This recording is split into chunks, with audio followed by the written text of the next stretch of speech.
मम्मीला लय मोठा अफसर आहे. म्या माझ्या श्यामेच्या घरी मम्मीला आलो. अगे राधा, काय सांगू तुला, काल तर माझ्या सुननं फटकच पोलकं घातलं.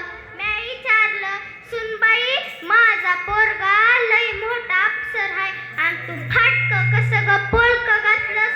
तेव्हा म्हणती कशी सासूबाई, हे फाटकं नाही, याला शिवलीस म्हणतात, शिवलीस. अगं बाई, फाटकं ठेवून कसं ग शिवलीस? अगं काशे, ऐक ना, काल रातच्याला माझ्या सुननं स्वयंपाक केला, 3 चिमट्या. मी विचारलं, सुनबाई एवढ्या कशा ग पुरत्या?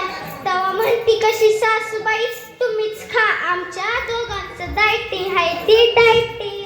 अगं बाई, अशानं तर माझ्या श्यामेची पॅन्ट गळत्या.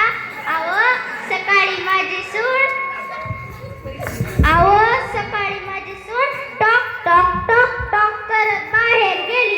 रात्रीच्याला येताना मात्र लंगडतच आली.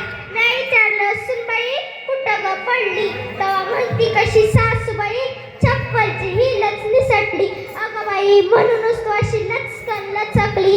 अगं पारे, ऐक ना, काल तर नवलच घडलं. माझ्या सुनकडं वेगळीच लोक आली. एवढ्या केसाची तर पायजमा घातलेली. माझी सून त्यांच्या हातात हात काय घालायली, गुलू गुलू काय बोलायली. म्या खडसावलं, सुनबाई माझा पोरगा घरी नाही आणि तू या बाप्याशी काय ग बोलायली? तेव्हा म्हणती कशी सासूबाई, हे बापे नाही, ती बाया आहे, ती बाया.